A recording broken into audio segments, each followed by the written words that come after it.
Hello, welcome everyone. This is Amy, the Mystic Rose Tarot. It is Monday, December 14th, a few minutes after 6:30.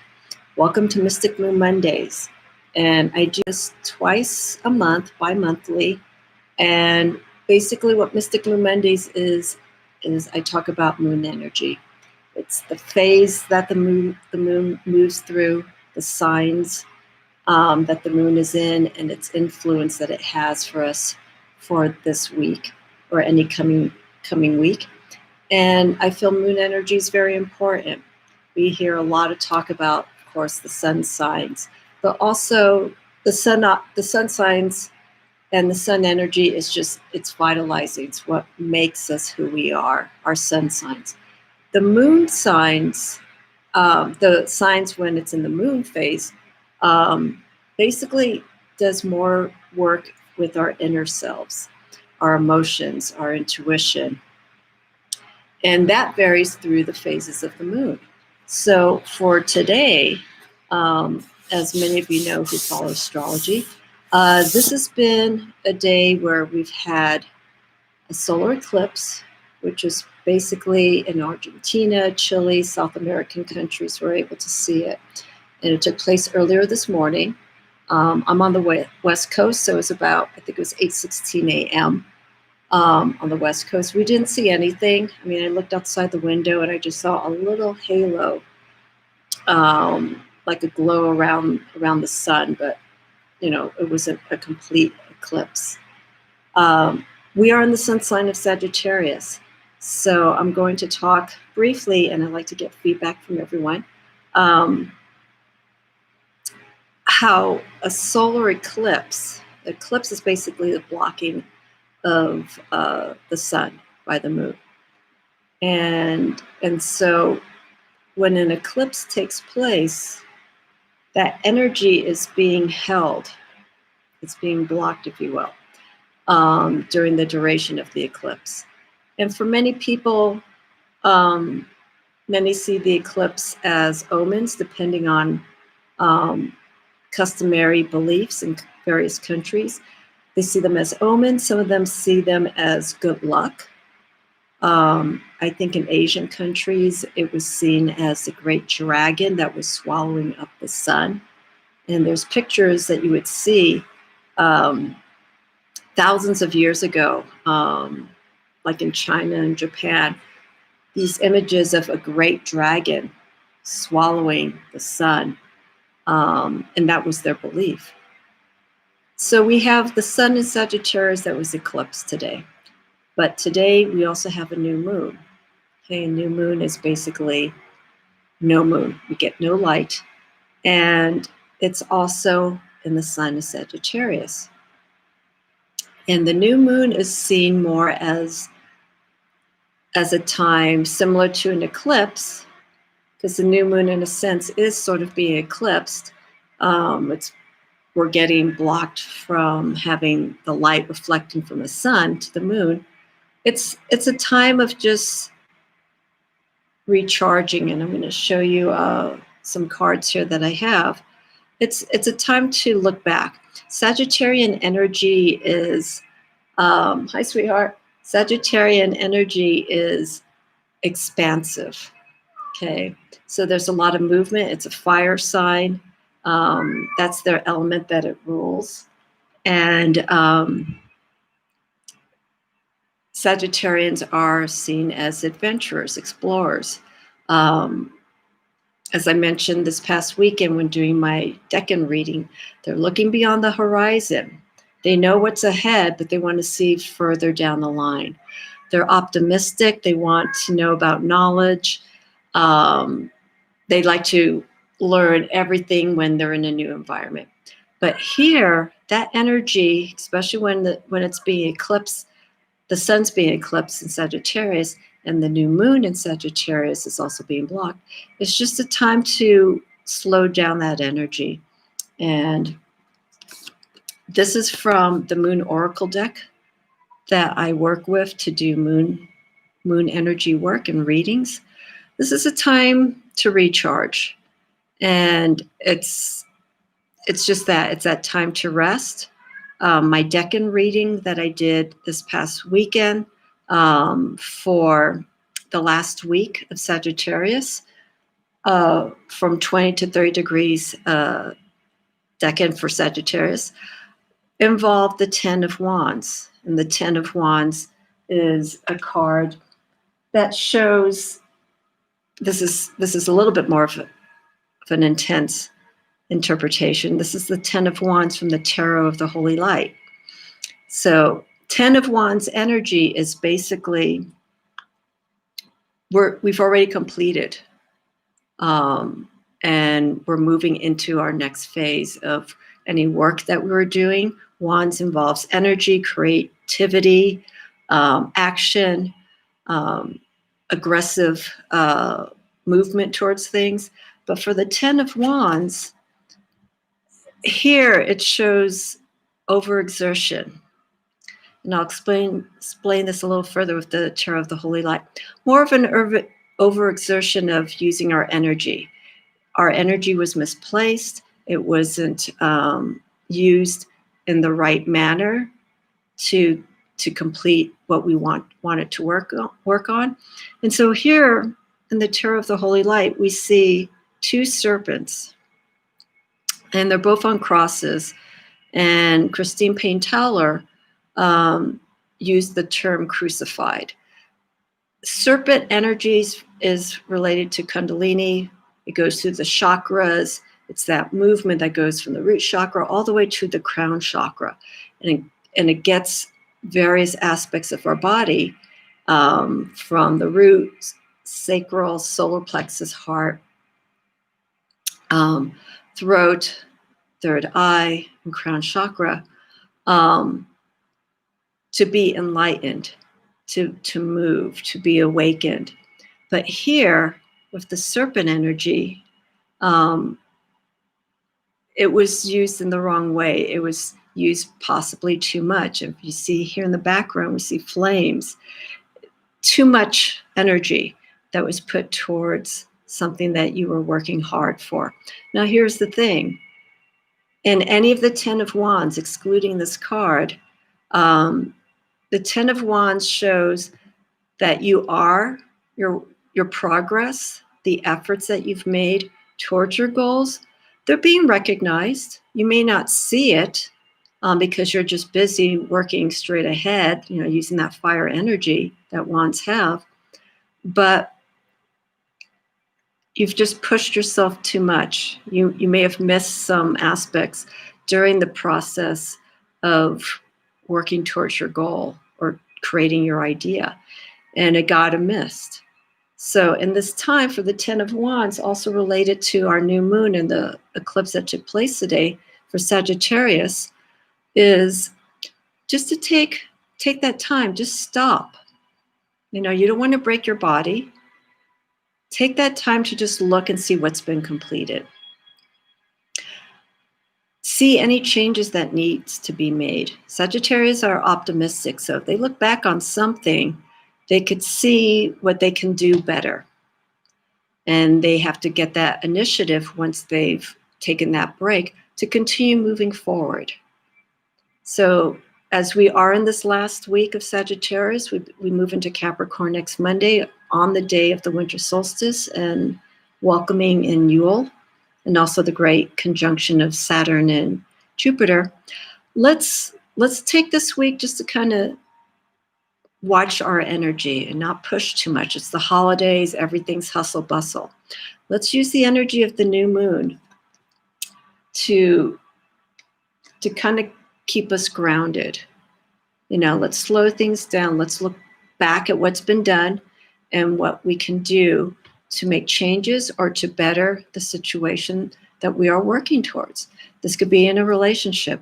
This could be towards work, towards your projects, anything that you're working on. We're at the end of the year, so it's very important that we tie up loose ends. I always look forward towards the end of the year. I don't make resolutions, but the end of the year or the end of the season, like as we go from fall into winter, I use that time to basically reflect, see what's been done, what can I do that's better, and use that energy of that season. Okay, fall is a transitional time. So fall, we're coming from summer into cooler temperatures, so things are starting to slow down.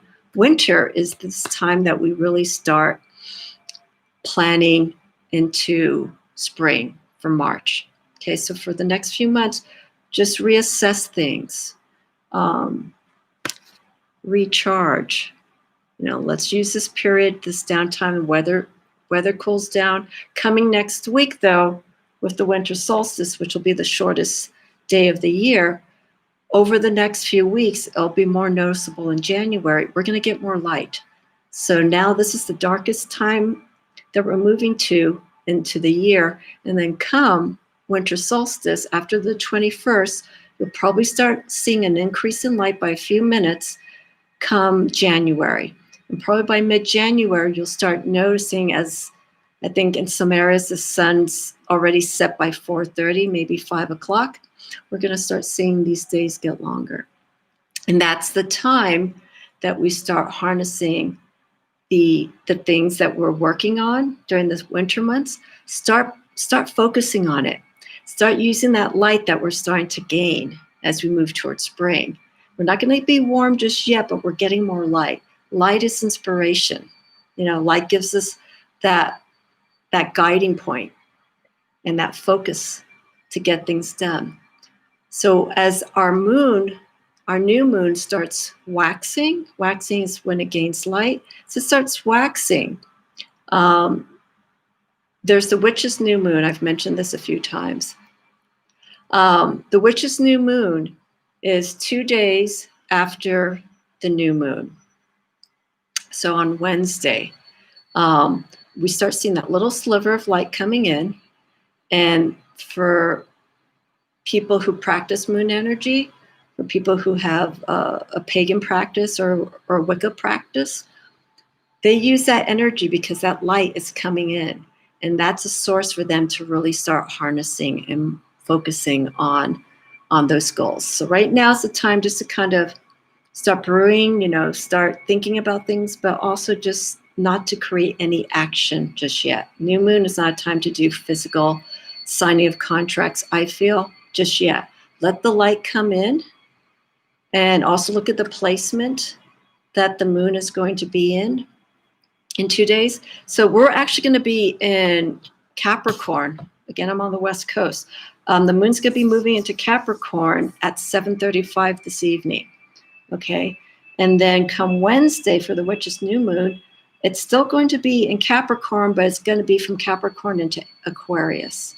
So from this evening onward, Capricorn, as we are moving out from Sagittarius, new moon with Capricorn energy as it's waxing. Capricorn is ruled by Saturn.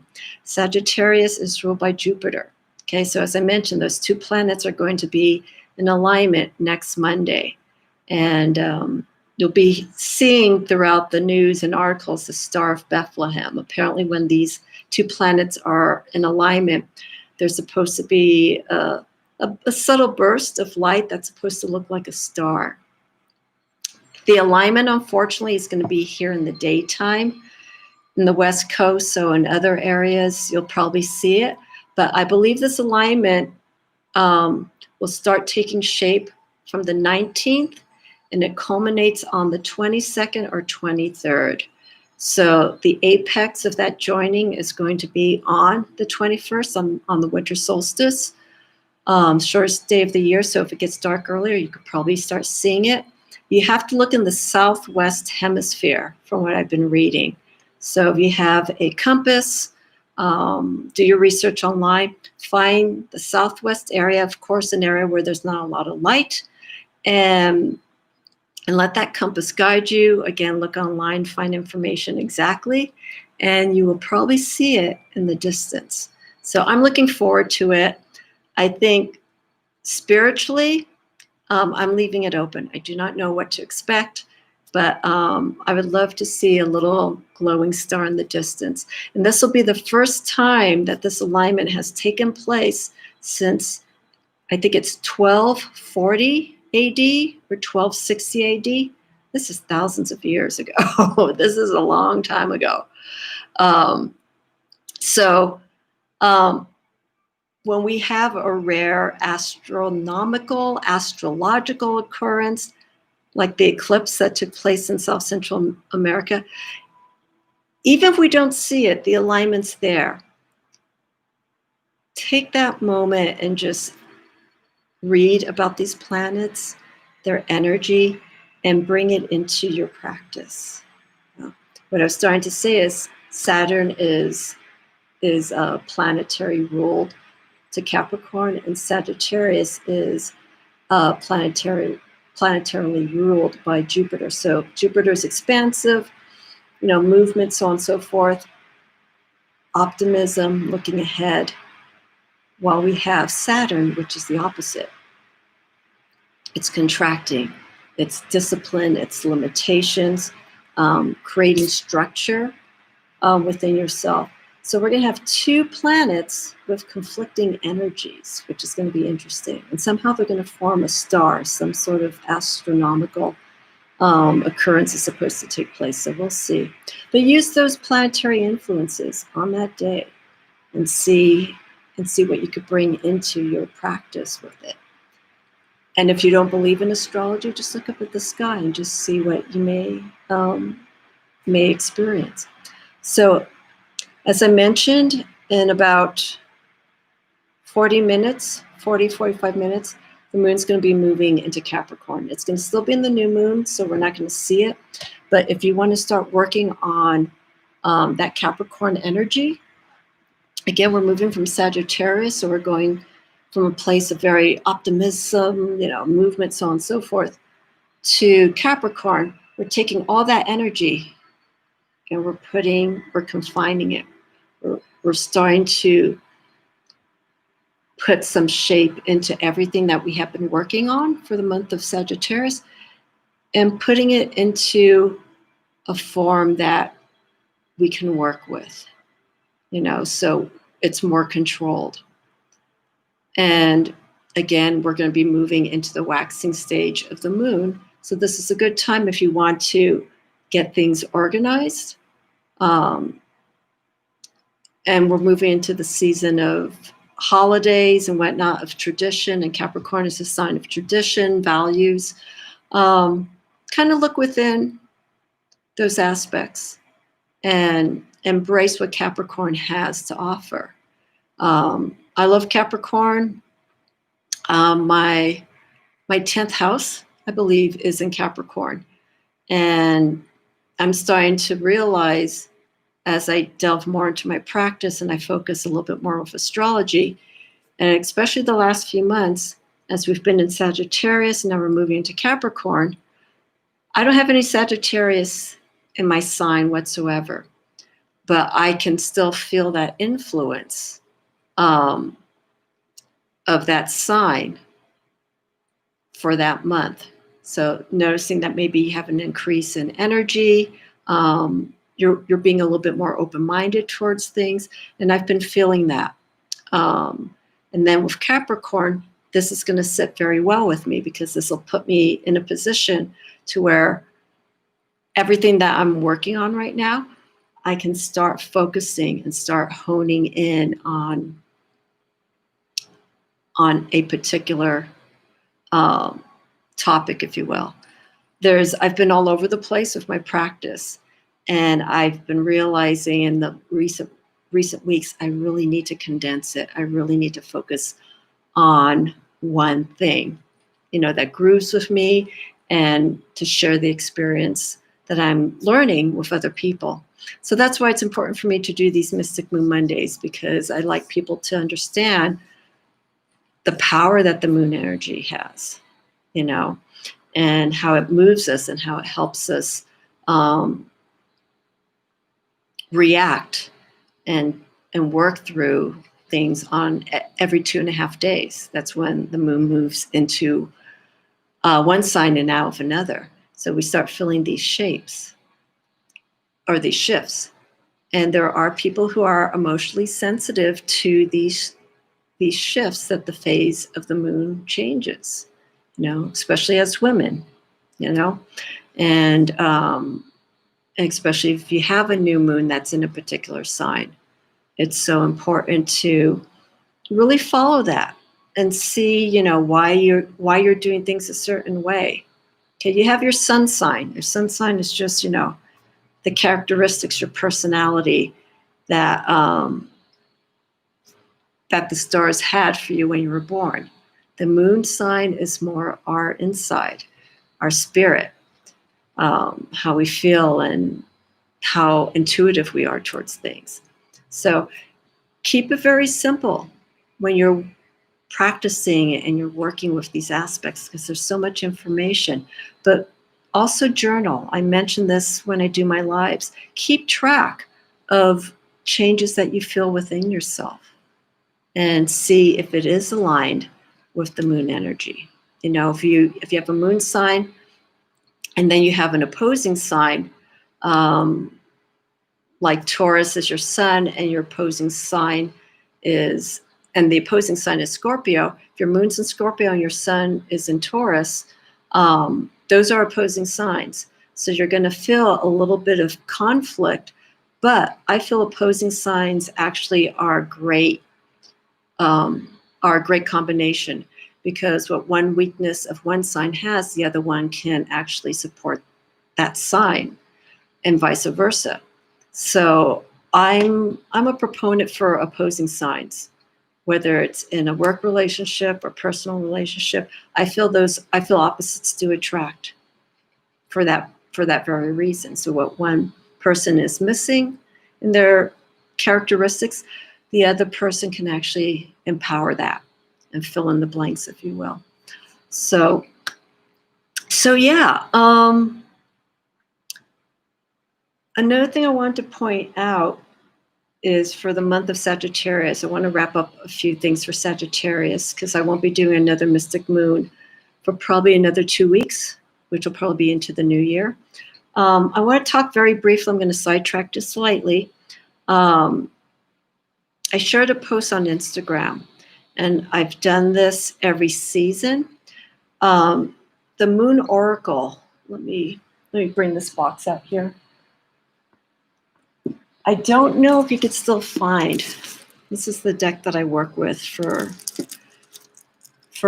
my moon practice. There's the Moonology deck that's very popular and is available, but this is the deck that I like. It's very straightforward, and I don't know. I just feel connected to it. And then this is one of the cards from that deck.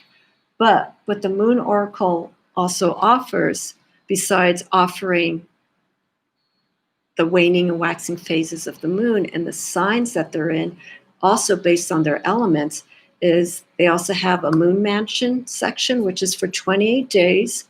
And it's similar to the decans. It's almost like the moon mansions are almost like the decans, but for the moon.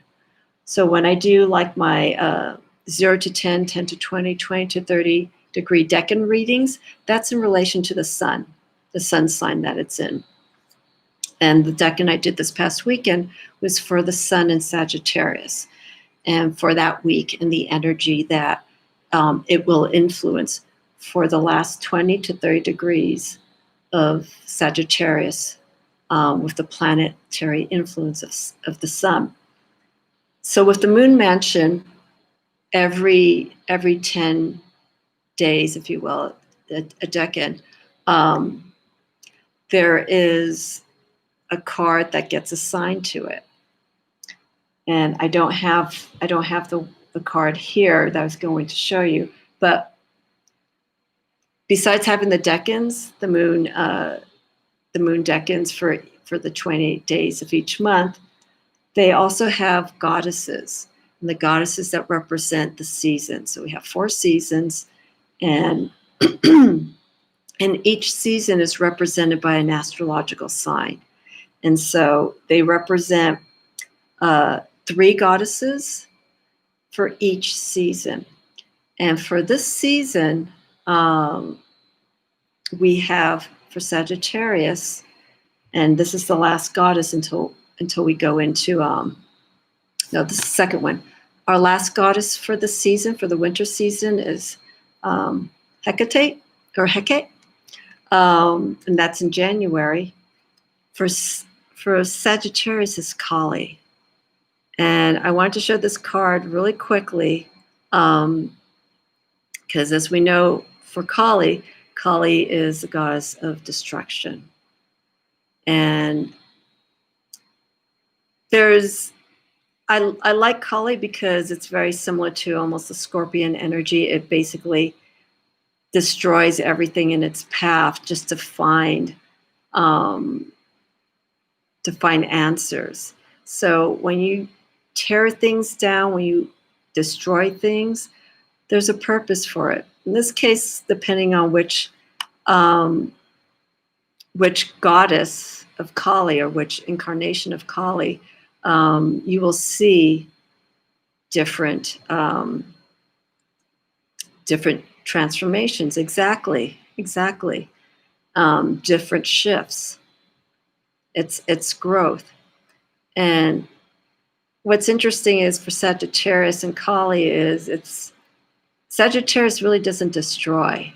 You know, they're very much explorers, and you know they want to learn. But to see this with Kali and the sign of Sagittarius, I was just thinking, how can I break this down?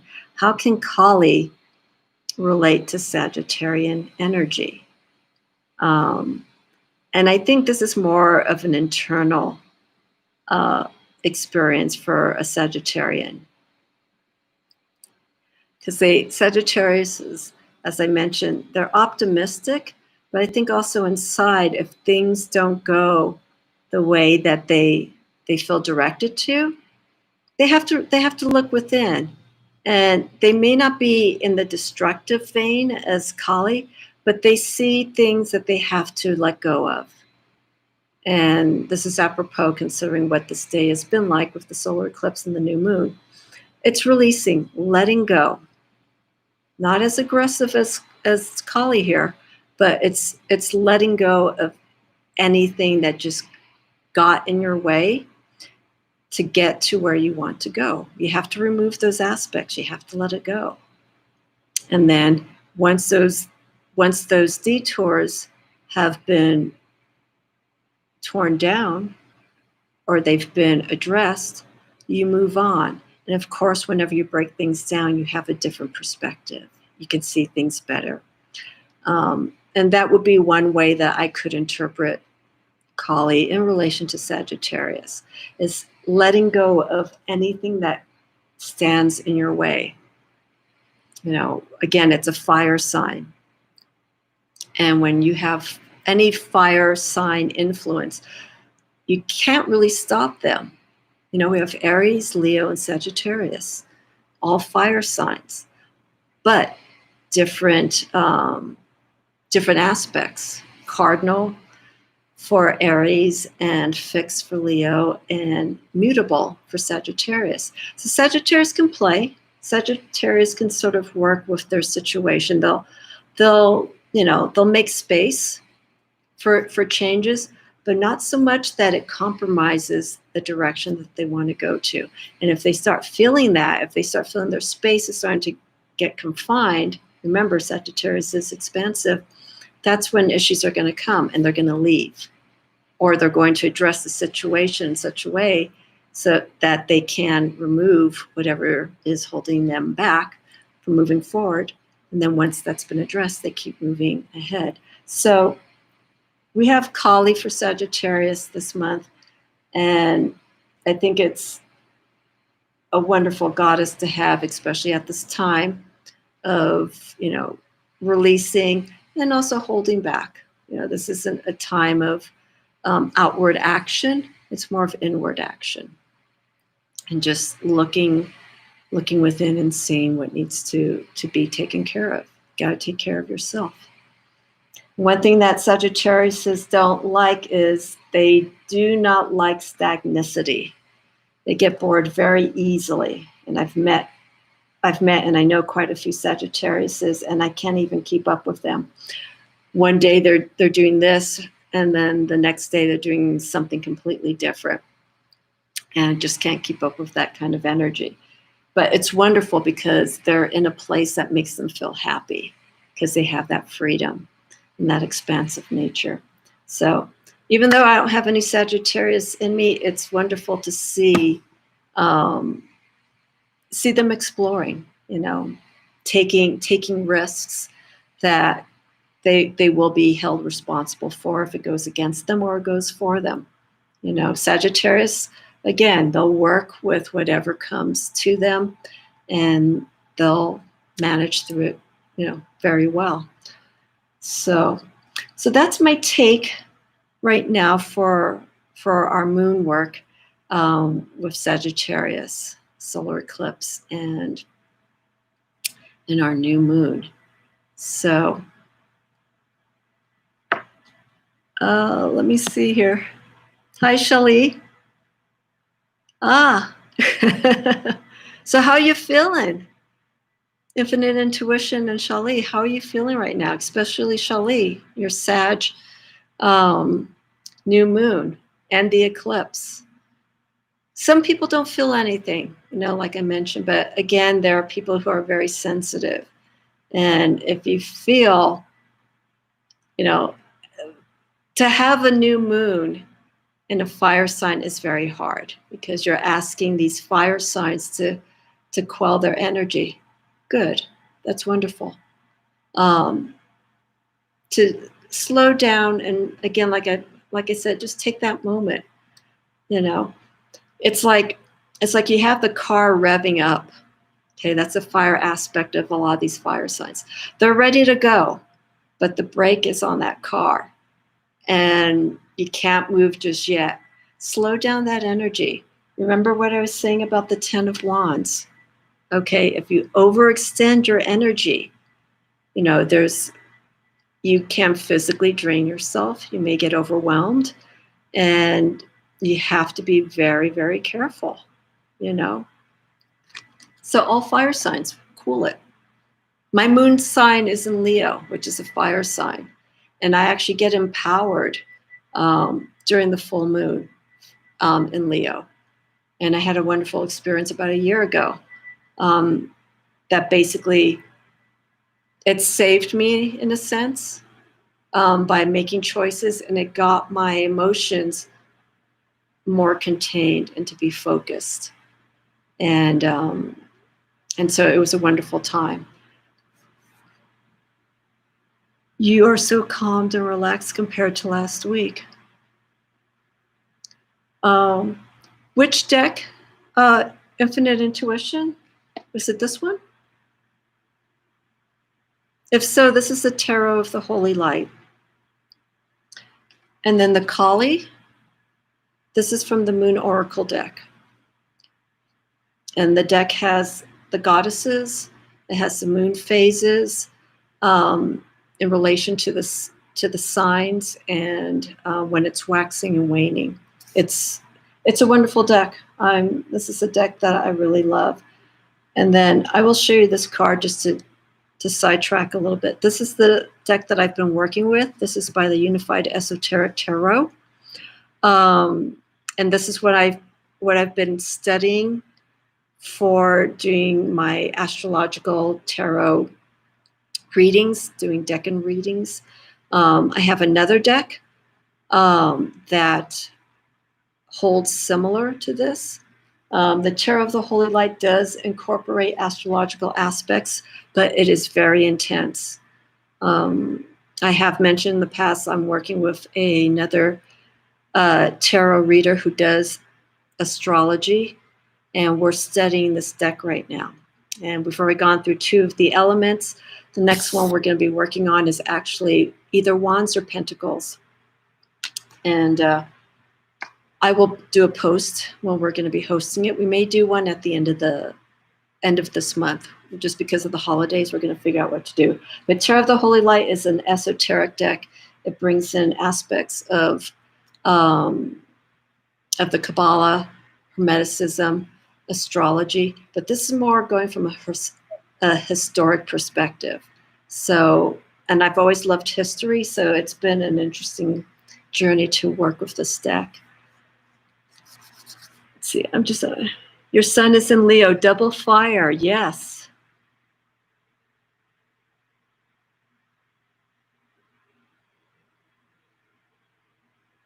What's your rising sign, Shelley?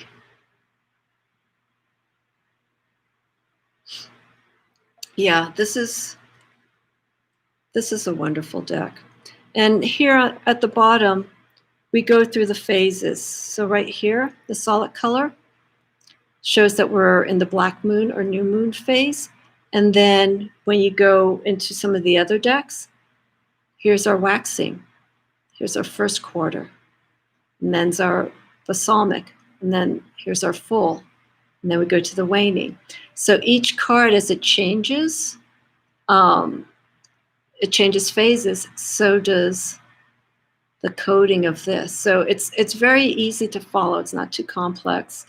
And it shows the phase, the number of the phase here. Some people see it as the new moon being an 8 phase. Some people see it as a 7.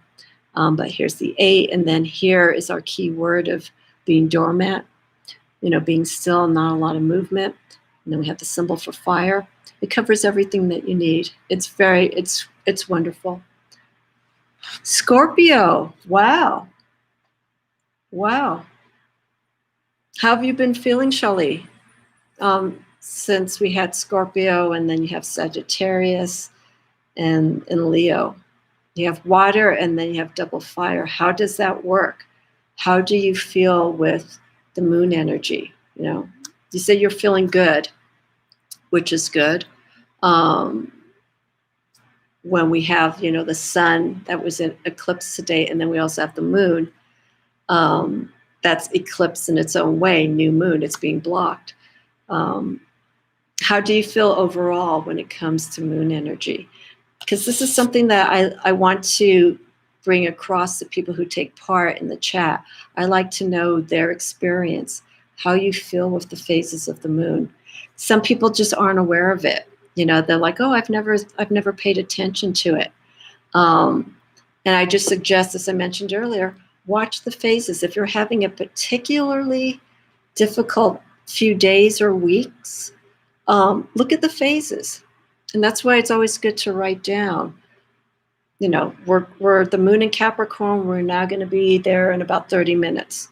Okay, we're not going to feel that immediate shift. We're going from the tail end of Sagittarius, and we're moving into Capricorn. We're not going to feel that immediately, but for some people, all of a sudden, they may start feeling like they want to get things more structured. They want to get things more organized. They want to put things into perspective, and that's where the Capricorn influence comes in.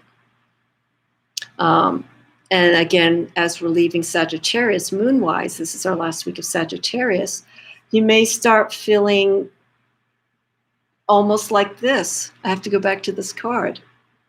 If you've overextended your energy, if you've been hustling and bustling and feeling like it's getting really too much, this is more than likely what's going on. We're at the last part of the journey of the wands, the 10 of wands. And then you rest, you reflect, look back at what's been done, and you make steps for the next phase. Good.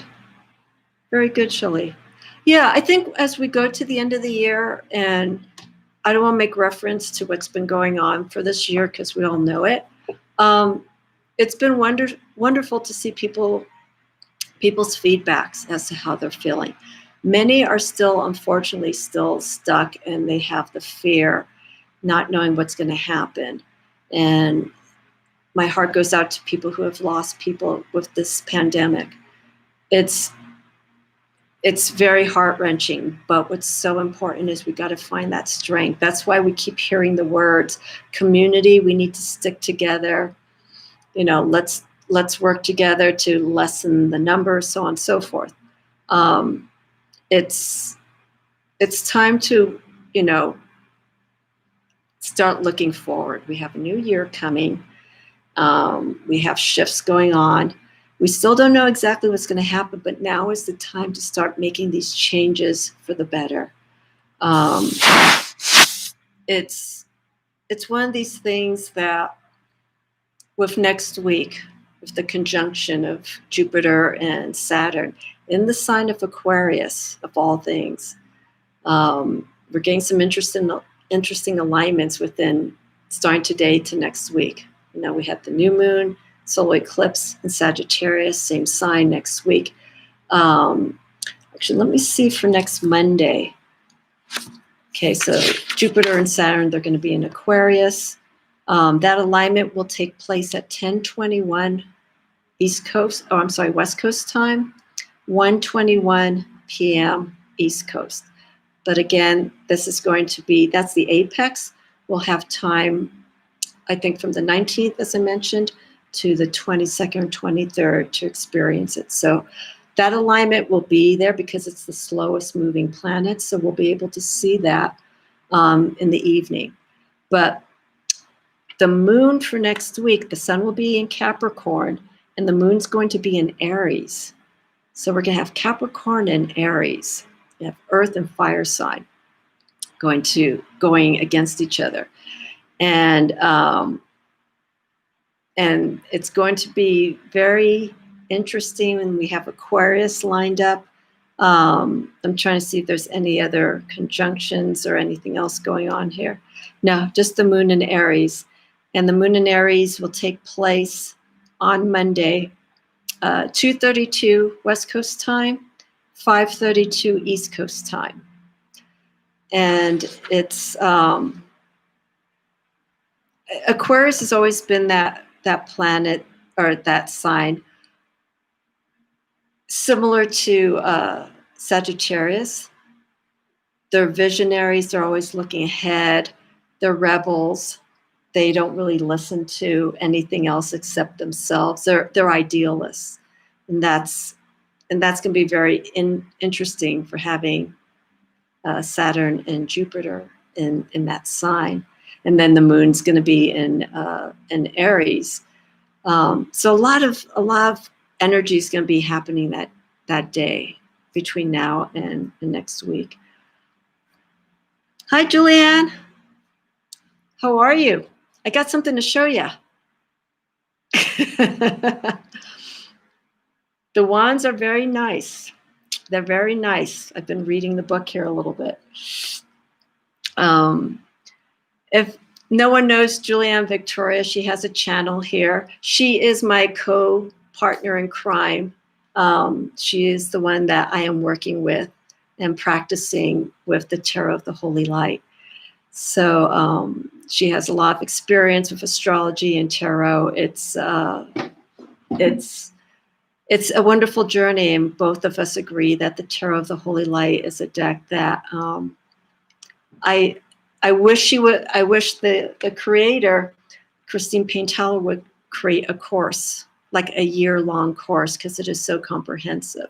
But anyhow, since you popped in, Julianne, I just want to mention that. But yeah, so between now and next week, we have a lot of those planetary shifts. So just be kind to yourself. When there's a lot of astrological movement going on, I feel it's just really important because you can get lost in it. You know, there's a lot of articles, there's a lot of posts, there's a lot of stuff that's being out there. Try not to get overwhelmed. It's an exciting time, okay? You know, we're having that rare conjunction, you know, and then today with the solar eclipse and the new moon. All these alignments, just take it very carefully and very slow. And apply what you need energy-wise, no matter what placement the moon is in, the sun sign is in, wherever Mercury, Jupiter, Saturn, Neptune, wherever they are. Work with those energies. If you look at your astrological chart and you see what in your chart, what element you're missing, like if you're more fire, or if you're more water, I'm really big on elements because I feel that really influences us. And my chart, if I remember correctly, my sun is an earth sign, and my rising and moon are both fire signs. And look at my chart. I don't have too much air. I have almost equal amounts of fire and earth. and a little bit of water. Air is the last element that I have in my chart that I need to bring up more of. So if you feel like elementally wise, when you look at your chart, and I do this also with the tarot, when I do a reading, if I see a lot of one particular element, like if the reading's showing up more fiery or more air or whatnot, try to balance the other elements into you, because that's what we're all made of. We're made of fire, air, water, and earth. But we have those different balances. One's more than the other. And we feel that. So you have a little earth. I've spoken to people that when we're having communication and they're just like, they would say something towards me specifically. It's like, wow, you're really calm, you're really grounded and whatnot. And they ask me what sign I am. And I tell them my sun sign's a Taurus. And they're like, you know what? I don't have a lot of Taurus in my chart, or I'm gravitated to Tauruses because they're calming. So there's a reason why we are attracted to, people. Also keep in mind the moon sign, okay?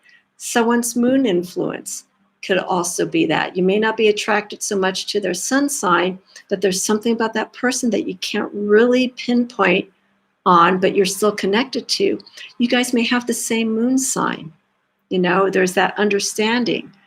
And it's just interesting. And I really miss, because of all the lockdowns and stuff, I miss interacting with people. We have Zoom and we have all this, but I feel the truest energy I get from people, in spite of this, is face to face. I feel so much more energy when I'm, walking along someone, my neighbor or whatnot, if we're going on a walk. I feel that's where I pick it up the most. And so you can pick up energy, through Zoom, but it's so different. So that's something I take into consideration. If I meet someone new, I'm not asking them what's your moon sign, what's your rising or whatnot, unless there's a connection.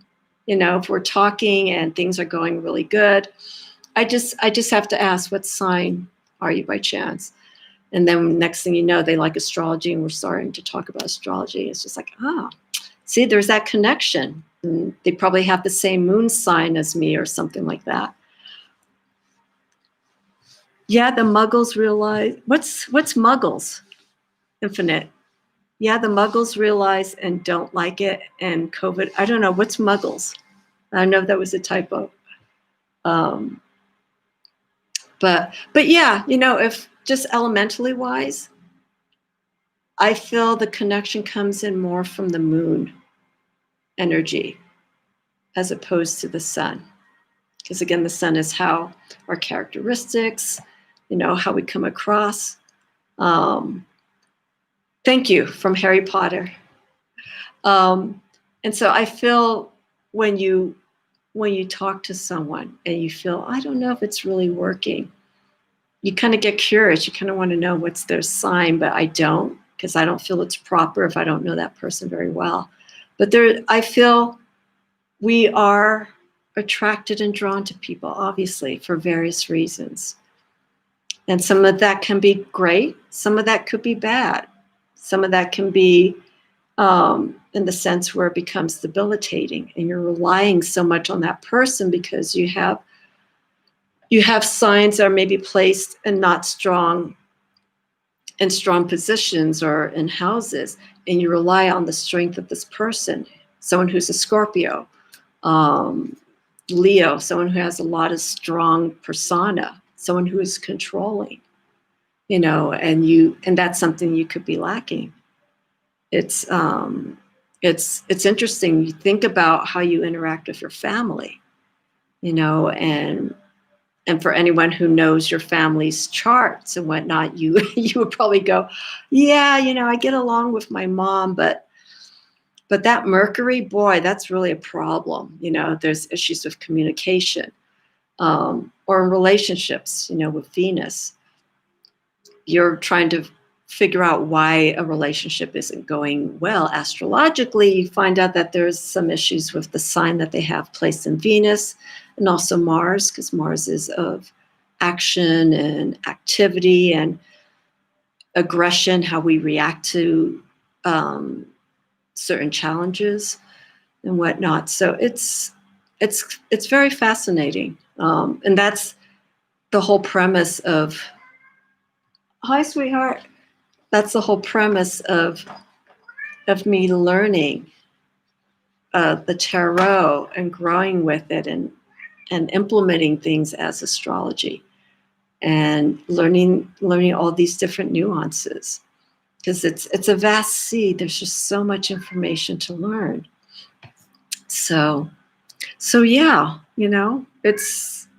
I think it's really important to really focus on so many different aspects of astrologically how the planets are aligned and how they influence us.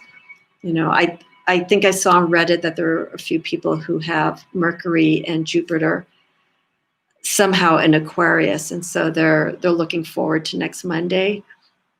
Good luck. I hope it is a great time for them, in their lives. I'm certain it will be.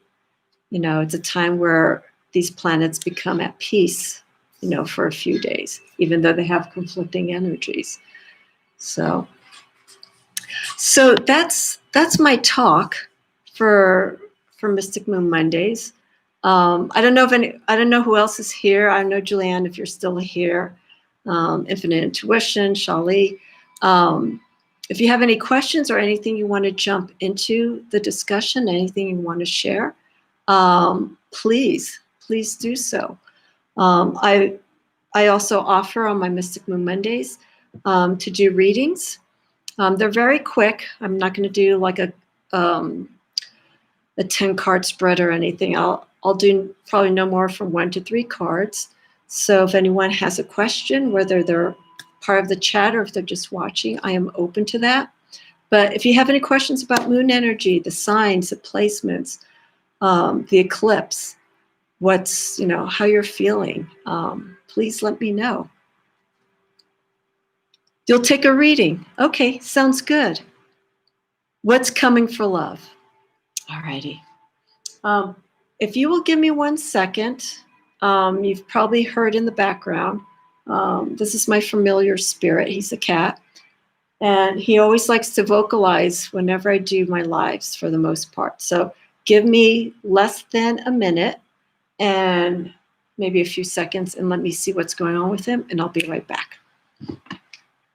You doing okay? Ah.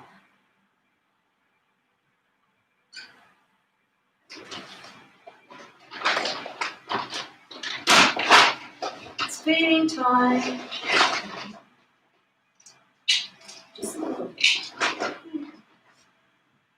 Oh.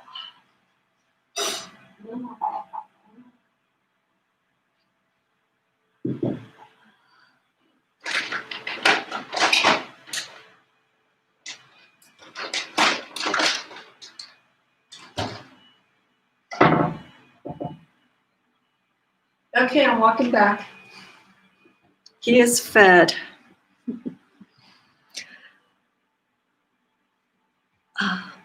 Let's see here. Let's see. Yeah, he's a familiar in training. I think that's the best way I should describe spirit. He came to me just unexpectedly, so I take that as a sign from the universe. But we've recently been having some conflict, and because I live up in the mountains and the weather has gotten quite cold, and reading a little bit about a cat's body temperature. If anything, if they're outside and it's below 45 degrees, which it has been the last few days, they're a high risk for hypothermia. And he's an indoor-outdoor cat. So I don't let him out when it's that cold. And I've changed his diet. I've increased his food so he can get a little bit more bulk. I had him on a different diet for the summer to keep him slim and active when he goes outside. But he's bulked up a little bit, but he wants to go out. And I can't let him. I can't risk him getting sick like that. So he's been a little bit agitated. And we had an issue not too long ago where he bit me pretty good. And I have to let him know that's not at all going to stick with me. Can't happen. So it's a work in progress. Let's see here. Wonderful. Yeah, if you start feeling overwhelmed with that energy, Infinite, just, it's exhausting when you do readings, live readings. And just especially long readings, it's very time consuming.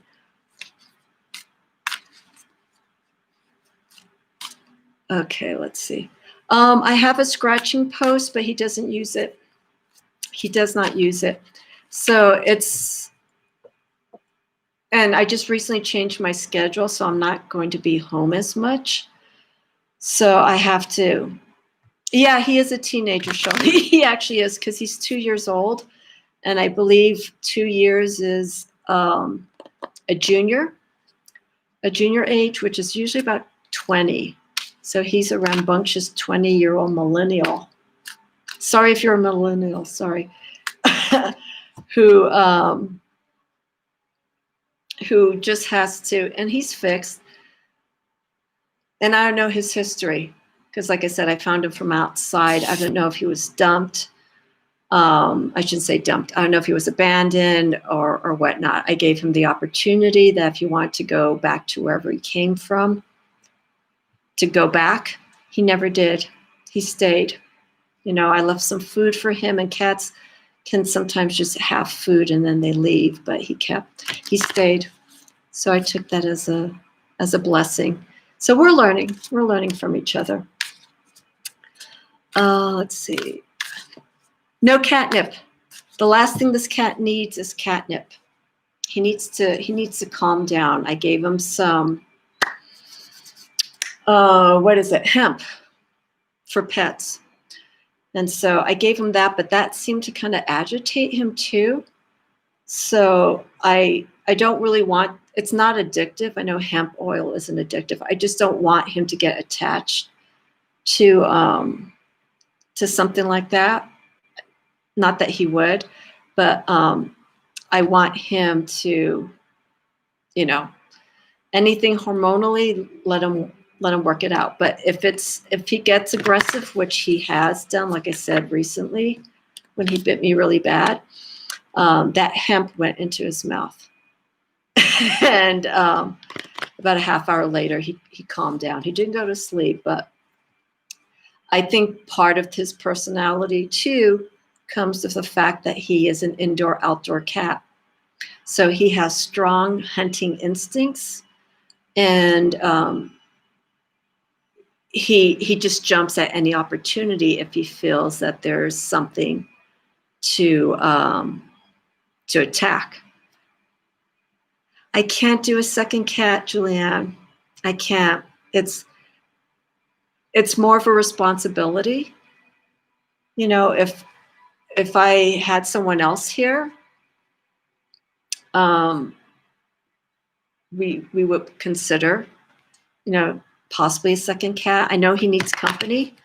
There's a cat that just recently started coming around the house that looks almost like him, but big, and he's all jowly. So he's not fixed. This cat hasn't sprayed, as far as I know, because I don't smell anything around or any markings. But he's been coming around, and this particular cat has already met Spirit when they're outside. Spirit runs and chases the cat away, and as he's coming back, I've seen this this interaction between the two of them. So as he walks back from being chased, the cat walks right behind him. And I don't know if he's trying to do a fight. And I've been sort of training spirit, don't fight, don't do it. And this cat is not initiating a move to fight. So I don't know what's going on. This cat in particular is just, I know, I think he's trying to take over territory, and it's not going to happen. So I don't know where this other cat came from, and I've sort of entertained the fact that maybe this could be from the same litter, because the markings are almost similar, but this cat is older, and it breaks my heart because he's jolly, which more than likely he isn't fixed, but he's getting food. He's getting fed. He's a big cat. And he swiped at me a week ago because he came to my front door. So I'm shooing him away because I don't want spirit to get aggravated and having to, get into, a situation. I don't know. I have no idea. That I think if there was a feral cat, they would have already gotten into a fight, because I've seen them interacting right in front of me, going back and forth, chasing each other. But I can't have a second cat. I can't. Yeah, I will. He came by, what was it? I think it was last night or the day before. He came out on the balcony. And I heard he has a very light meow, a very feminine meow. I'm like, oh no. And I looked, and there he was. And I think he fears me because I've already shooed him away. So when I walk to him, I go like this, and he just scats. He just leaves. To let him know that this is my territory and this is the cat's territory. I mean, they could go back and forth with each other for a while, if I let them outside. But I'm certain there's going to be that one moment, either spirit or this other cat, they're going to get into a fight. And I can't risk that. I just had spirit tested with his blood. Gratefully, he's FIV, feline leukemia free. He doesn't have anything. His blood is good. I can't risk having him get infected. He's 2 years old. He's young. So, but still, I can't risk it. But we'll see. We'll see what happens. It's been so cold. I'm just surprised to actually see this full-grown cat coming out of the woodwork. We'll see. Yeah, who knows? I just got to play it by ear, and I don't want any spirit or this other cat to get injured in any way. So yeah, I'll pull cards on it. I've thought about it, but I didn't see the cat for a while until he came by this weekend. I'm like, he's looking for spirit, all right. He's not Maine Coon. He's a tabby, just like spirit. And you want to come up here? You want to come up? Here's spirit. He's being good now because I just fed him. Say hi to everyone on YouTube.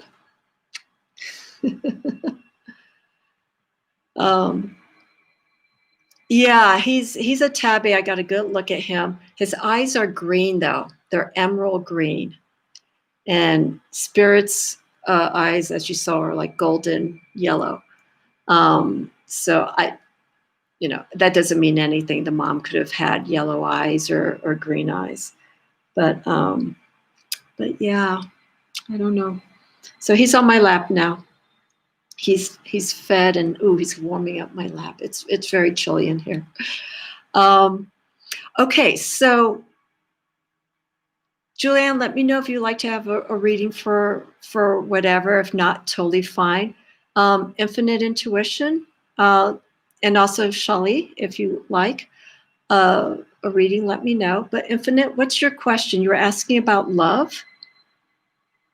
Can you just, I kind of lost the question here. Let me see here. Where is your question?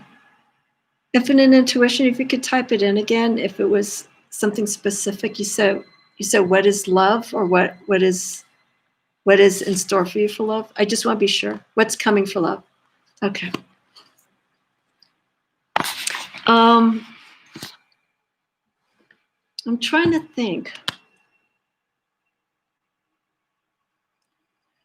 Do you know Infinite Intuition? You know the Lamina Tarot by Inner Hue?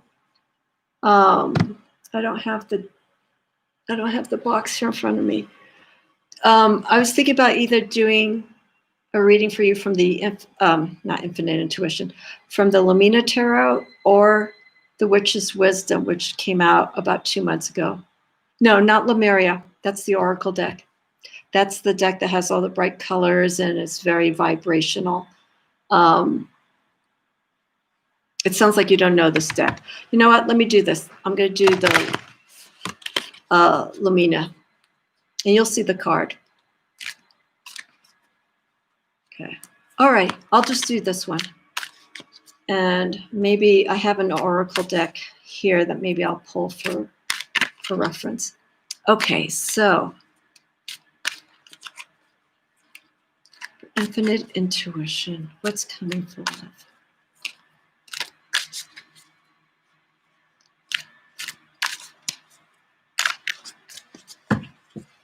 What's coming for love?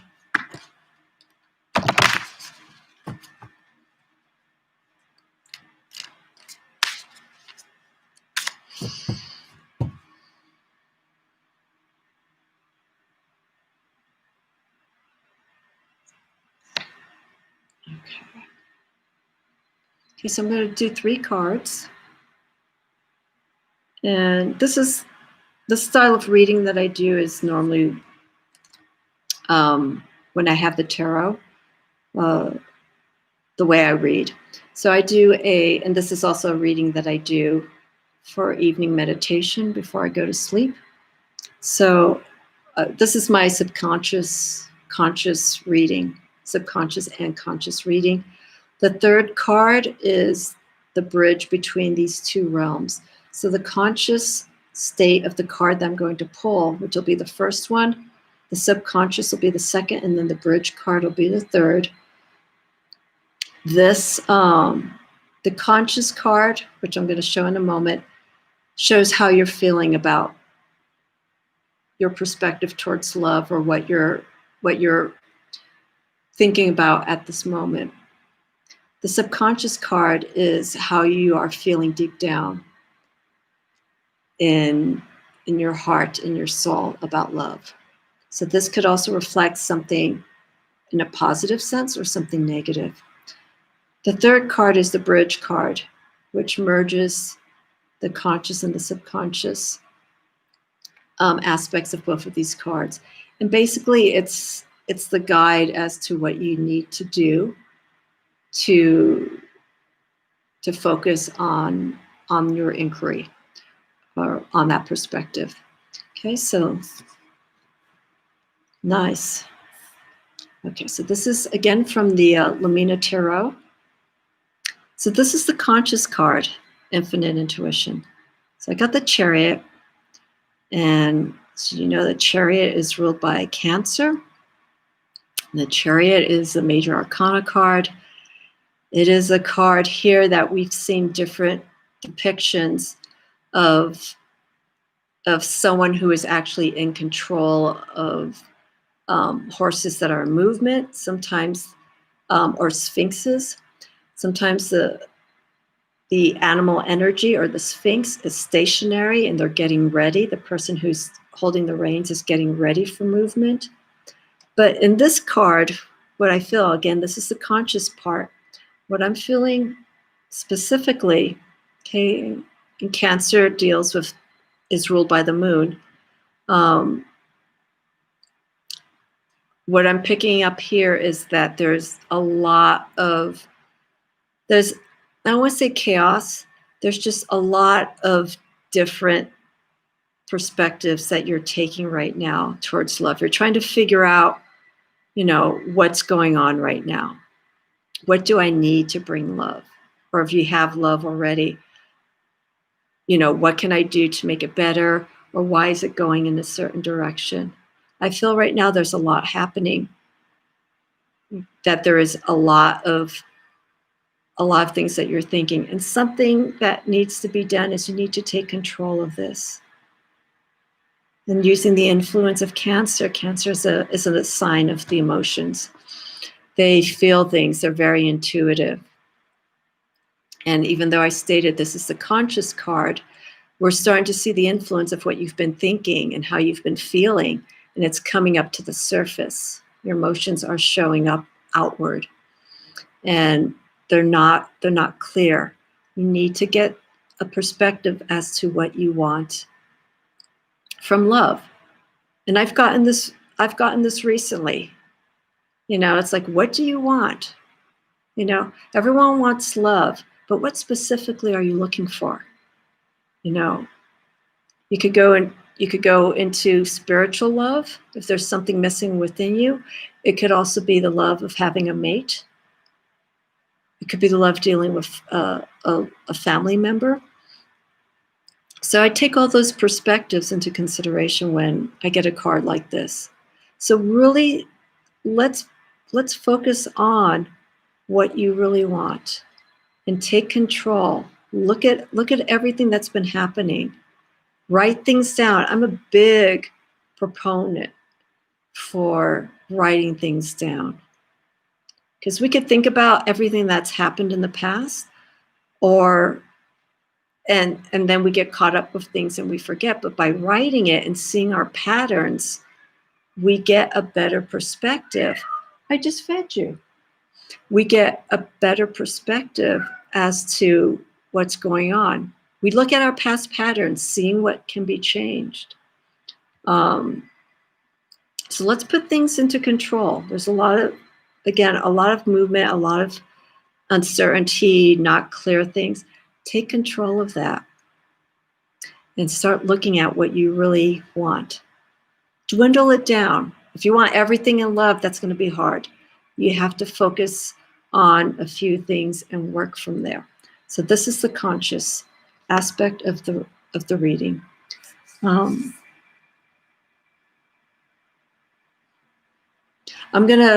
reply after I'm done with the reading. Wow. Okay, so this is the subconscious. Remember what I mentioned to you about the Chariot. Okay, and this is actually very, very interesting. I pulled the Magician card for your subconscious. And you know what the Magician is? This is someone who's a master, someone who knows how to work with all those elements, someone who is in control and knows how to use the power of the mind. Here we have the sword. The power of energy with the wand. How to use the movement efficiently, effortlessly. And then we have the pentacles. The prosperity, the happiness, the joy. And the cup, emotionally feeling content. All creating this imbalance. This is something that I'm not going to say that you know, it's something that you need. You need to create all these different influences. And once you create those influences, this Chariot you will be the person. I'll stack it up like this. Okay? You will be the person who's taking control of everything that's going on and what you want to attract for love in your life. And that's almost the premise when you really think about, people are wondering, how come I don't have love? Or how come this isn't going in the right direction. Remember what I was saying. It is so important to work with our 4 elements. This is all what we're made up of. We're going to lean more towards one. Well, we're going to probably be more earthy. We're going to probably be more fiery. We have to create that balance. And you'll know it. Don't ask, well, how do I do that? You have to just focus on their energy. And once you start feeling these things like emotion and they start balancing out, you'll know it, because things will start feeling right. Things will start making sense. It's like, oh yeah, I made these changes, and this is what comes out of it.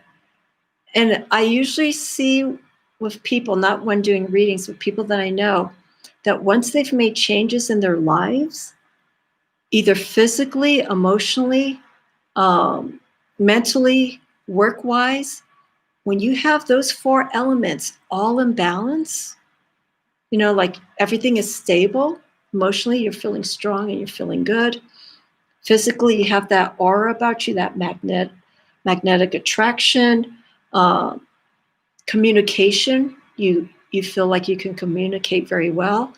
And emotionally, just feeling really satisfied. That one particular person, whoever it is, will see that in you. You hear every now and then someone say, why are you attracted to me? They're like, I don't know. You feel good. You have a certain aura. You have something about you. And also, again, like I mentioned earlier, that something about you could be something that other person is missing. And they're looking for that, whether they're aware of it or not. Okay. And that's a great thing, but also be careful. It could be a crutch. Okay. It could end up being someone who is really relying on you. Okay. You have to keep yourself in balance in all times. You don't want to overextend yourself, like, again, with the 10 of Wands, energy-wise. Create that balance. Easier said than done, but it's possible. And you'll know when that timing is right. You'll know when everything feels good. And when everything feels right, that's when you start seeing things happening. You're projecting it outward. Whatever you project outward will come back to you. Like attracts like. Even though I said opposites attract, but there is a similarity. There is a likeness in opposites that are attracted to each other. Okay, so the bridge card between the Chariot, I'm going to show the card again. And also look at these cards. When I do readings, I want people to look at the cards, look at the energy and how they feel about it and what they see in it. And here again, we have the phases of the moon, the triple moon goddess. So the different energies, the emotions that we go through. Good times, bad times, empowering, not so empowering. And then the Magician.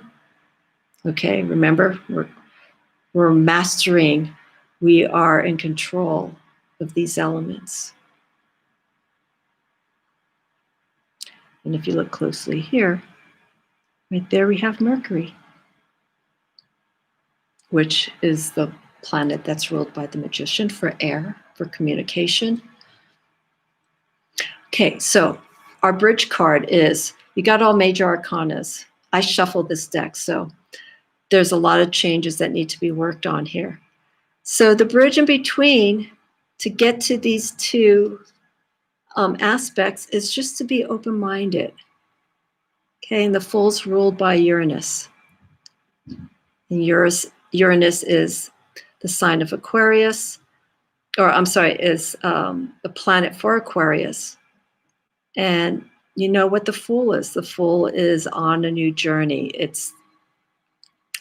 We're looking for, not even looking, you're just going about exploring. You're being open-minded, taking things as it comes, having that free spirit. Look things without judgment.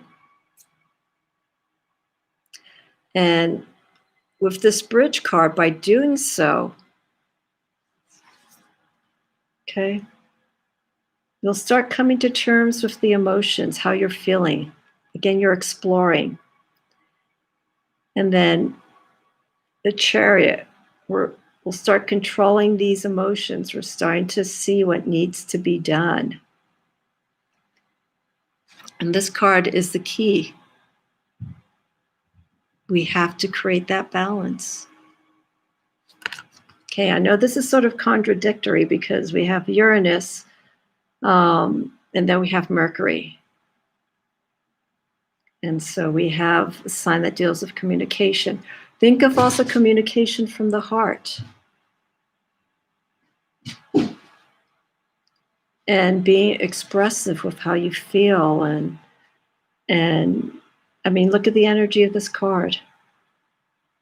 It's liberating. And I feel that to really get to this point of control, emotionally and with all the other elements here, you have to let go. And this is the bridge card between the Chariot and the Magician. I wish I had a third hand so I could show you all of these, but here. So Chariot. Okay, and just look at the energy. I'll hide my face here. Look at the energy. There's movement going on here in the Magician. There's movement going on here. Focus on that. And there's movement here. But look at the different energy. This is a liberating card. Let go. Express yourself. You'll come to terms with any emotions that come up. And when they do, you take charge and you take control. This is your focus card. Well, to let go is just that. You say that it just happens, but I think when you let go, you shouldn't even have that awareness. You know, you should just go about your business, and that's usually how things happen to you. Don't build any expectations. Go about your business. You know, don't I think when it comes to relationships, don't set yourself, some people will do this. I feel, don't set yourself, I'm going to find a relationship. Because usually that's putting work, and that's actually putting control into that. It's like, okay, I am looking for a relationship. You're restraining that energy. If you let it go, no expectations, you know, but keep an open mind towards your perspective with everything. It will happen, you know, and that's how some of these things work. You know, you're looking for, you know, you have to find a job, and that's more of a set intention. But you end up getting a job that you really didn't want, but you take the job and you find out it ends up being a perfect fit. You know, so that's what I'm saying. Don't put a set goal. I used to do goals, but a lot of the times we tend to falter. You know, we don't accomplish the goals, and that's the same thing when it comes to resolutions. You know, that, you know, I'm going to change this, I'm going to change that, and then something else comes in and you slack from it, you know, and then April comes, it's like, oh yeah, I never followed through with that. So just let things happen as they come. My motto is things happen for a reason, whether it's good or bad, because there's a lesson to learn from it. So again, there's movement, okay? There's movement of release, letting go, okay? And then we have the movement of the emotions that are just up right now, that are currently happening. But you have to maintain control. It's expansive, contracting energy. Control, but give some space, okay? Because Mercury is is an air influenced planet, so you need to have space. You don't want to get lost with the thoughts. You don't want to get overwhelmed with action. You don't want to be too grounded. Create some space when it comes to your intentions towards love. And I think that's the best thing. I don't even have to have cards for this, but I'm just saying, I think that's the best approach when it comes to anyone who asks questions about love. Just let it go. You may find someone, or again, like I mentioned, that someone could be you. I had, for this year, I was getting the Lover's card. It came up a few times with different decks. But funny enough, I didn't feel that the Lover's card, Lovers is ruled by Gemini, and it deals with duality. I never felt that I was going to be having a relationship, like a mate. And when I kept getting the Lover's card, what I was starting to realize is that discovery of that second identity was actually my practice, my spiritual practice. And we all have that, we have the spiritual side of us. We have that deep inner side. And whenever I got the Lover's card in relation to some of the other cards, it was all pushing, like the Hierophant, which is which is going to be the year for next year, the year 5, which is ruled by the Hierophant, and it's my tarot birth card. Everything was pointing towards my practice, and so that Lovers was that spiritual love to find the guidance that I needed was through my practice. And it's been wonderful, despite the decks that I have here and whatnot, I'm learning. And it's an amazing journey. Let's see, let me look back here. Yeah. This is the girl, but letting go. Letting go. So yeah, use the influence, or use the guides, Infinite, for the Chariot as that reminder of the emotions that are just like running all over the place. Take control. The Magician. Take control, but create the space that's needed. Do not hold tight. You need movement. I mean, look at the cards here. The Magician is not holding. These things are floating. These elements are left to their own free will. And it's up to you. You have the guidance for that. And then, again, the Fool. So wonderful energy to focus on. So there you have it. Let it go. Let's see what's going to happen in the new year. The love could come in any form. It could come in the form of an animal, And I was not expecting this beautiful feline to come my way. There's a lesson to learn, right? Does anyone else have any questions they would like to have a reading? I am good to accept a reading or two. I'll stay online just for a few more minutes. Again, I don't know who's with me right now, but I am happy to share.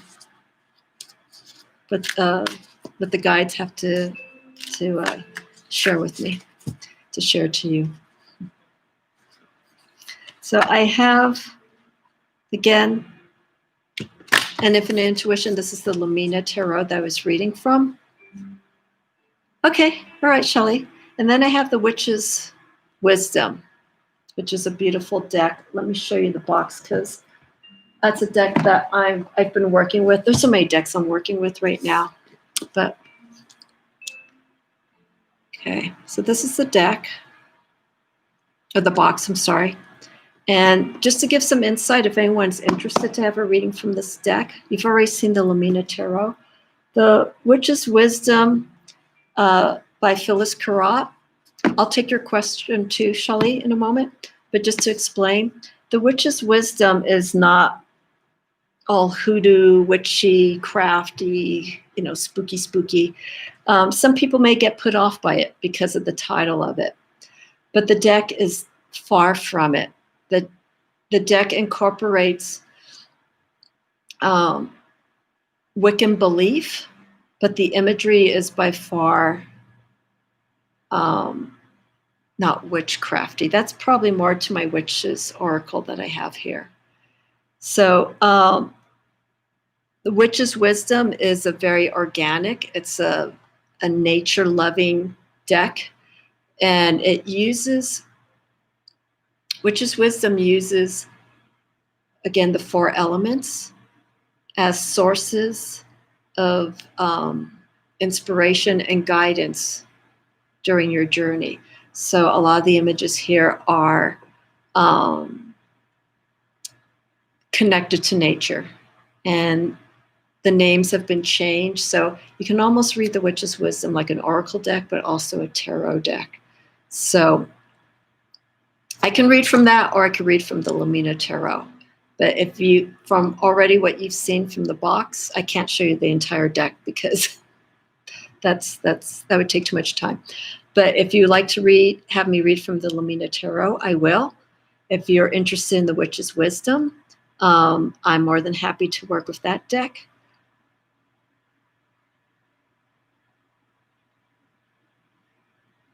You're very independent. Okay. Is there something I could do to open myself up to less? Can you explain that a little bit more? Less independent. You want to do the Witch's Wisdom? Okay. But before I go to it, I have to really shuffle this deck because it's in order. So it's going to take a little bit. But can you explain to me for being less independent? I'm feeling there's a reasoning behind that.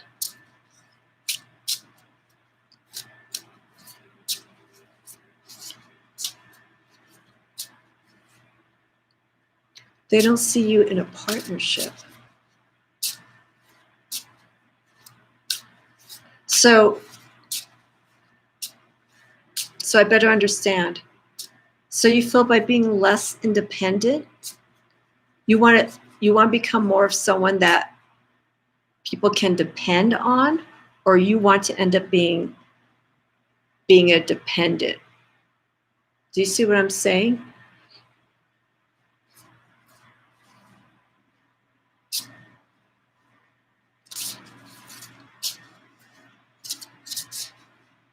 Let me think about this. I need a little bit more clarity, and I'm not trying to get a lot of information, specific information. I want to get a good understanding. Because if I do this reading and I'm not clear on, if I just do the reading for the sake of doing the reading and I'm not clear, I'm not going to get a good read.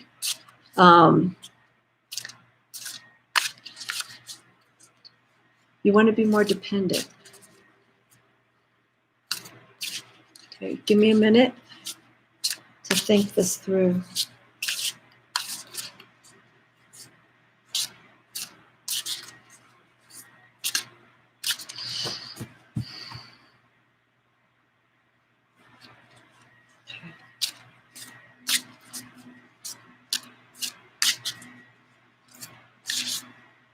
Do you feel, Shelley, that you give too much of yourself to people?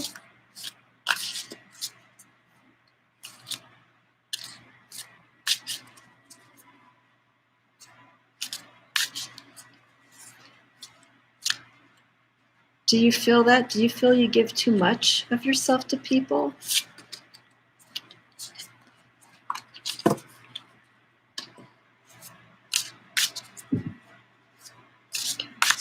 I'm just going to shuffle for a few more seconds.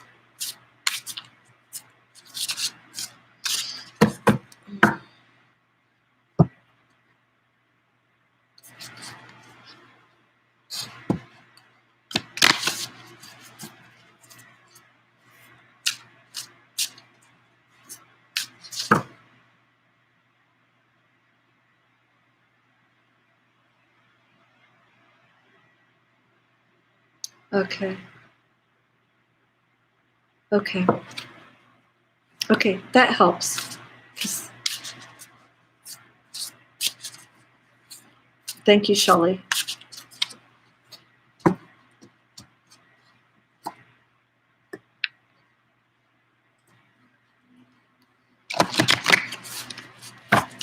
Okay.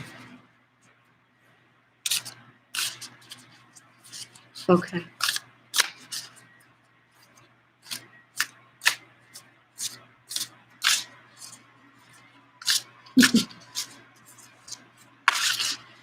Nice emojis.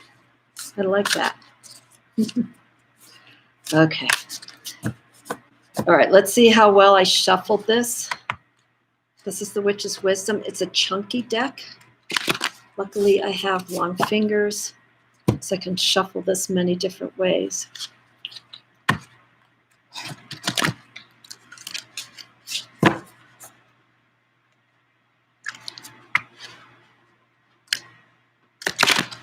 Thank you, Infinite. Okay. And bless your heart for being a single mom. I stick to my cat.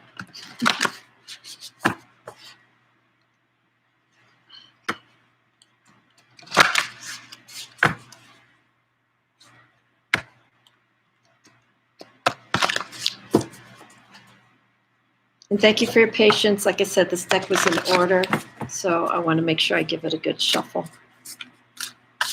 Okay.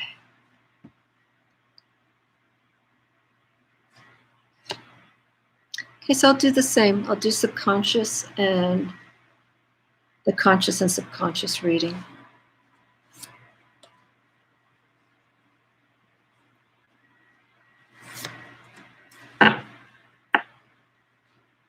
Oops.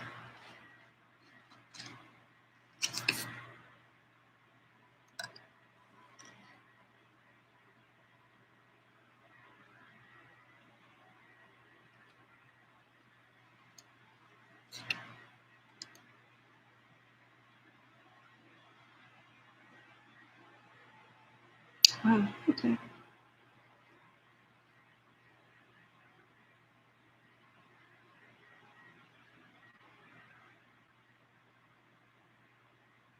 Okay. The first card I got from the Witch's Wisdom. Now, the imagery that you'll see on this card, in my interpretation, they won't match up, but the energy is there. So and this is all intuitive. So the imagery you can use as a guide, but again, my interpretation is going to be different from what you see in the card. Okay, so at a conscious level, okay, this is the 8 of fire.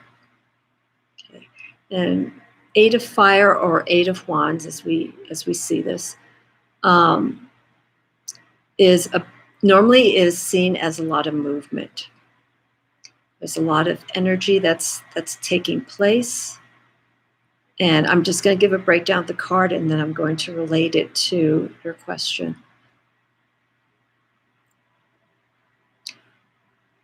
And here we have a scene where we're seeing, I know these are baboons. They're looking to the distance. This is either the dawning of a day or the setting of the sun at the end of the day. I feel this is the dawning, the beginning of new energy. But again, we're dealing with fire energy. We're dealing with movement. Okay, and this is a conscious card. This is relating to how things are currently taking place right now. Okay, so we see movement. We see them being stationary, but at the same time, I feel they are stationary, but they're getting ready. They're getting ready for what's going to be happening ahead. There is activity. We see a trail, or maybe looks more like a river going into a lake. We're seeing movement. And also the river deals with emotions. I can read this as a means of looking emotionally of how things are at this time. And then here at the distance, it's the sign to make changes. We have a new day ahead. Okay. So I'm going to read the cards individually like this, and then we're going to bind the reading together to give you some guidance. Okay, so this is the subconscious. This is spiritually, intuitively, how we're feeling. And this can also manifest at the conscious level. Okay. So the card that I got from here is Nine of Earth, Nine of Pentacles, coins. Okay, so here we see 9 wolves. Wolves travel in packs. Community. We're seeing people work together. And then in the distance here, we have the aurora borealis, which is anything astronomical like this is always a blessing. It's always a sign of prosperity and goodness that's ahead. Okay.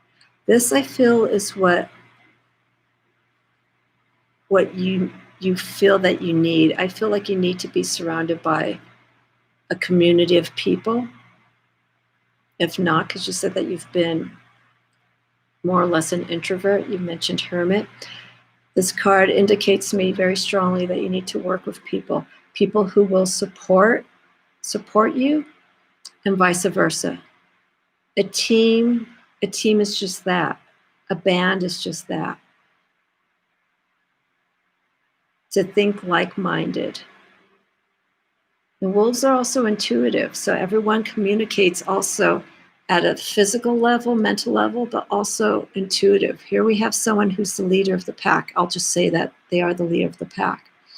Everyone else here is trusting this individual because they've got them to where they are safe. They're moving into a new direction, a new horizon. The aurora borealis here in the background. It's a nighttime scene. It's a sign of trust. And you will find these people, but you have to,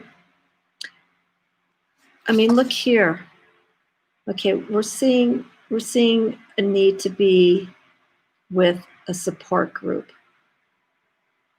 It could be church. It could be an organization that, you really believe in or you want to be supportive with or supported to. I think that's very important. These two cards work together. And this, too, if I can read this backwards, this pack of wolves and the person who's leading here, the trust, could almost lead to this. Even though I said this is the conscious level, like you're getting ready for a new horizon, we have the night and we have the day. We can read the cards like this. Subconsciously, this is what's going on. This is what you need. Surround yourself. And then once you have found your group, this is what happens. You work together and you start building towards the collective consciousness. I think that's a good way of putting it. We're all working for the greater good. Okay. I hope that makes sense. Okay, now our bridge card. This is the card that will more or less be that guiding influence for the 8 of fire and the 9 of earth. And I got the Ace of Fire. You did mention that you are double fire. So I feel you easily have that energy. You have that drive to find what is needed. And be also creative. Just don't move for the sake of moving. You have to have an Aries. I know you're not an Aries, but the aces are the beginning. They are the initiating of something that's going to be building. And I think your need for dependence and moving away from independence is being with that group of people. Because when you're in a community, everyone's dependent on each other.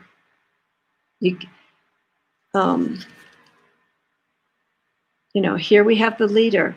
Everyone is trusting, again, like I mentioned, everyone's trusting the choices that this person is making. You have a leader, but everyone here is thinking and moving in the same direction. And that's something that I feel is important. So use your fire energy and find what really moves you, what motivates you. Is it working with nature? Is it something environmental? What do you feel that you can possibly be a part of that the greater whole can make a change? Is it something political? I don't think it's political. I don't feel that. But what motivates you? What is that one thing that if you were to work with a group of people that will make you inspired? And in turn, it empowers you. Okay? You still will have your independence. And you're sharing that experience and that strength with that community. Okay, we have all these individuals. This is an individual, that's an individual, so on and so forth. They all think differently. But the power of their influences, of thinking and whatnot, is culminating into that one goal. And that's where this energy comes from. So your independence is not going to lessen. That's who you are. That's inherent in you. There's some people who are just naturally, they're independent, and it could be through their astrological signs or whatnot. And then there are people that are dependent. They just can't, they need to be supported by other people. And that's where you come in with this community. Each individual that you will be working with are independent. They are skilled in one direction, the other person's skilled in another. It's just a culmination of all those talents working together and moving into the same direction, which we have here. Yeah, even if it means that you have to start your own group, your own community, whatever it is. And the community could come through YouTube, if there's something you really believe in and you feel that you have a message that really hasn't been heard or seen before, or you have a different perspective, maybe start a channel, profile page, a meetup group. I know no one's doing personal face-to-face meetups, but a lot of people are doing Zoom meetups. That's another thing. But I have a feeling that you're an individual that likes to be around people, like physically likes to be around people. You prefer that energy. Now I'm sensing it just because of your fiery influence in your signs. And I have a feeling that you're the person that's ahead. What may end up happening is you may join a community, and as time goes on, you will slowly probably be coerced or pushed forward to lead that situation, whatever it is, because you have that drive. You have that get-go. It's like, yeah, I can do this. So your independence isn't going to lessen. It's going to be there. But again, you're going to have the support of other people, whether you're within the community or if you are guiding the community. Because if you're leading, you can still be dependent because you're relying on those people to support you. You'll find your own support group. So yeah, start into it. And since I have 2 fire cards and 1 earth, I think too what's going to happen is as that energy starts building and you start getting into the collective, you'll get the stability. You'll start getting the structure. You start getting the discipline. That's how groups work. You have to find your niche, bring in that support group of people that you know you can trust and that support you. And once all that falls into place, you start getting that trust, and you get the support that you need. So that's how I see it through the witch's wisdom. So I hope that works out, And you mentioned you have a teenager. Maybe that teenager, I don't sense it too much. Maybe that teenager, that teen child of yours, can maybe be of some support for you. I don't feel that too strongly, but I feel that your child will be there for support. Won't be part of the community, but will go, hey mom, that sounds cool. If that's what makes you happy. And that's an outside feeling that has nothing to do with the cards. So I'll show you the cards again if you want to just visualize. Okay. So we have different aspects of the community here.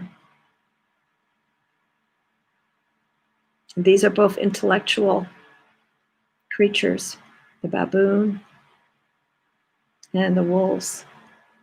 Wolves are hunters. They're instinctual. They have to follow their instincts. Baboons, monkeys, they're smart, but they lead more on the human side of things. They're very sensitive.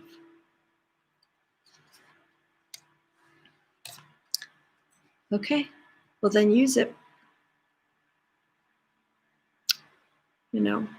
It's a very powerful. All the aces are, but the ace of fire is just when someone gets that card, they're just like, yeah, it's time to get things moving. There's no stagnicity at all with this card. You have a wolf tattoo. Wonderful. So there you have it. Sorry, I didn't mean to throw these cards down. There's a wonderful energy that comes with the witch's wisdom, and a few of the reviews that I've been reading about this deck, people have been saying, wow, this deck just speaks. It's not that it's easy to read, but the message that it has for someone who connects to this kind of energy, it's so strong. So I'm happy you picked this deck. So let me know how it works out, or not, no pressure. And I think I'm going to wind it down because I've been here for now 2 hours. And I'm trying to think, you know what, let me do this. When should I do my next Mystic Moon? I'm going to do a live either on the 20th, Sunday the 20th, the Sunday, or maybe the 21st. And it's not going to be a Mystic Moon Monday. It's going to be just talking about Yule, talking about winter solstice. I'll do some readings. And the sun enters in Capricorn. So, and we have the Jupiter-Saturn an Aquarius alignment. So I think that's a day that that I feel I have to do a discussion. You're so welcome, Shali. You're so welcome. So it'll be either the 20th or the 21st. I think I already have it scheduled. I may change the day. But the next Mystic Moon, when should I do this? The full moon's on the 29th. Okay, so I'll probably do it on the 29th, 2 days before the New Year, so a lot to discuss. The full moon is going to be in Cancer on that day. No, I'm sorry. That's the 28th, Monday, December 28th. The moon is going to be in Gemini, and then on the 29th, my mistake. It's going to be waxing very close to the full moon. So I can discuss the transition of Gemini in its full moon state, not quite in the sign, but in relation to the transition from, what I'm trying to say, transition from Gemini into Cancer. So maybe I'll do it on the 28th. But I'll put a post on YouTube about it. Okay, I will let you go. Feel free to check back. I think I have another scheduled YouTube that I'm going to do this week. And I'll post it. So everything right now I'm kind of playing by ear. Have a great night, everyone. Thank you for watching. Thank you for keeping me company. I will see you for Mystic Moon Mondays, more than likely on the 28th of December. And then I have my Yule, like I just mentioned, for next Monday. And then I'm going to try and squeeze something else in for this week. Okay? Have a safe week. Remember, we are now in this moon sign of Capricorn. Use that energy for structure, discipline, get things organized. That's for 2 days. Next week on Monday, we move into Capricorn, so we're winding down the last week of Sagittarius. Take use of that Sagittarian energy and just take it easy. You know, we're coming out of that tail end of this sign, fire sign, and moving into the stability of Earth. So be good to yourself. Have a wonderful week, everyone. Any questions, you can reach me through my website, and I will see you soon.